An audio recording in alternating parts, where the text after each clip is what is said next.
Olá pessoal, seja muito bem-vindo ao nosso canal. Hoje estamos no quarto dia da nossa campanha do Pix R$1, que vai até essa sexta-feira. Apenas lembrando que continuamos precisando da sua ajuda com R$1 e nada mais. Basta acessar a chave Pix CNPJ que está aqui embaixo no QR Code e também na descrição e contribuir com R$1 apenas. Vai nos ajudar bastante. Espero poder contar com a sua força. Muito obrigado. Um importante jurista, o Dr. Ives Gandra Martins, que quase todo mundo conhece e a classe jurídica respeita em peso, fez uma clara interpretação do artigo 5º da Constituição Federal no seu inciso 43. De acordo com o jurista, não cabe nenhuma outra interpretação a não ser a que está explicitamente expressa no texto constitucional. Vamos dar uma olhada então no que diz o artigo 5º.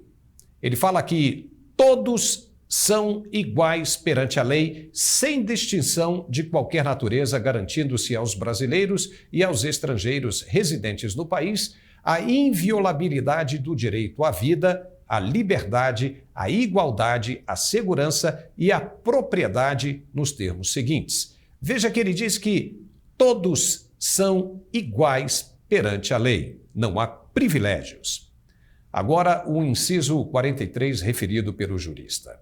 A lei considerará crimes inafiançáveis e insuscetíveis de graça ou anistia, ou seja, aquele que não adianta presidente da graça ou anistia, que não vai valer, a prática da tortura, o tráfico ilícito de entorpecentes e drogas afins, o terrorismo e os definidos como crimes hediondos, por eles respondendo os mandantes, os executores e os que, podendo evitá-los, se omitirem. Veja agora qual é a opinião do jurista sobre o que aconteceu no domingo em Brasília. Elementos do governo federal que poderiam ter evitado tudo isso, tomado as medidas na medida em que os órgãos de inteligência mostraram o que estava acontecendo, terão que ser investigados também. Pela Constituição, artigo 5º, inciso 43, mandantes, executores e os omissos têm que ser igualmente examinados. E na investigação, uma vez caracterizado o mando, a execução ou omissão, terão que ser punidos de forma como determina o inciso 43, como um crime inafiançável.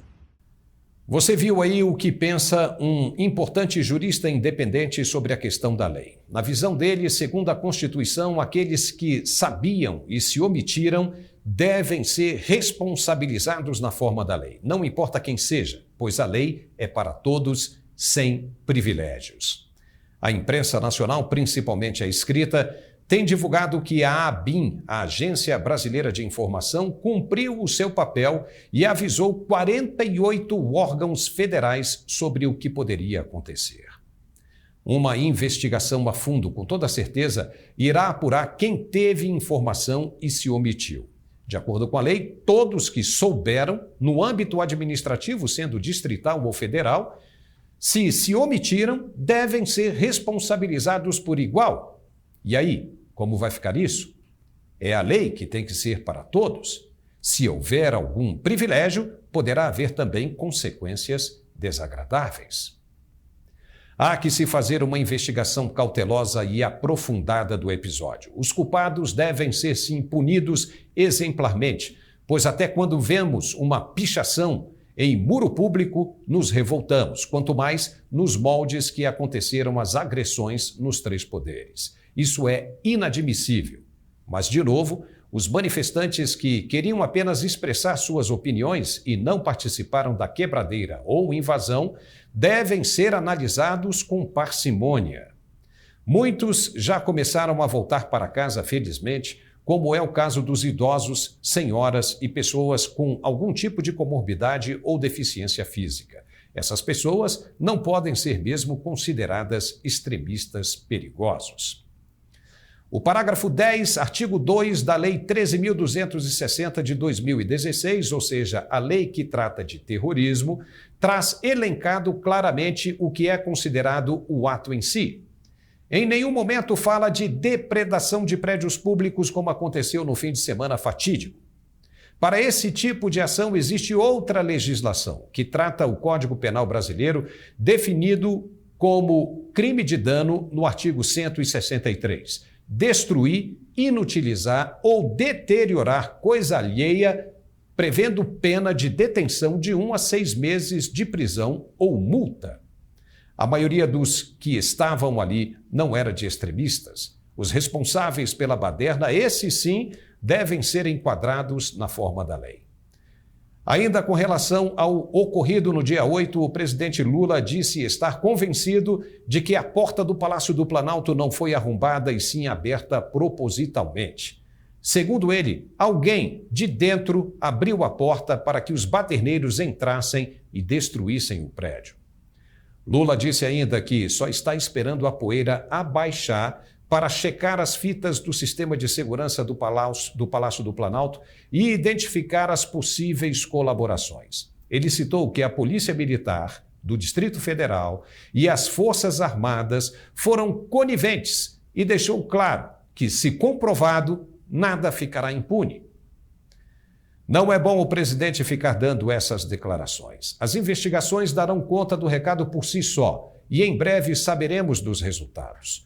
Palavras como as que foram ditas podem azedar ainda mais as relações entre as instituições, principalmente na capital federal. A prisão do comandante da PMDF está causando comoção entre os policiais que já começaram a se manifestar. De acordo com o apurado, eles ameaçam reduzir a segurança em Brasília. E caso isso aconteça, seja lá qual for o resultado, servirá de modelo para outros insatisfeitos Brasil afora. E como já dissemos aqui, a temperatura dessa água fervente vai depender da habilidade dos governantes. Eles querem governar ou querem que a corda se rompa de uma vez por todas? Veja que deputados do PSOL, como Glauber Braga, começam a pedir também a prisão de generais das Forças Armadas por omissão diante dos atos dos manifestantes, não apenas na invasão dos 3 poderes, mas também por não terem acabado com as manifestações quando deveriam.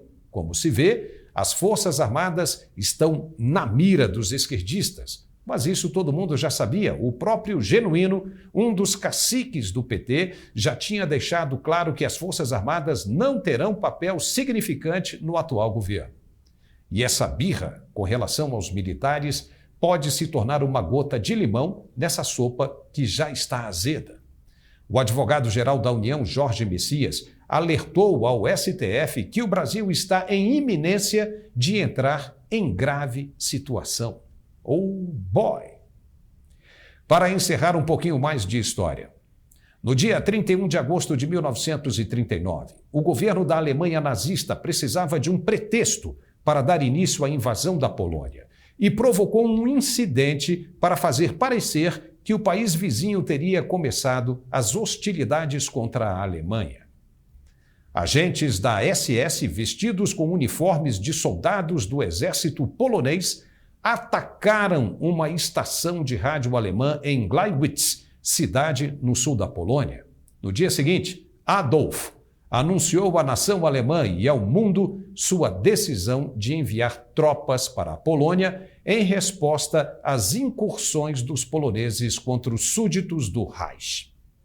A partir daí, ele assinou decretos caçando e prendendo os opositores do regime, como políticos, mandando grampear telefones e também jornalistas que perderam sua liberdade de expressão.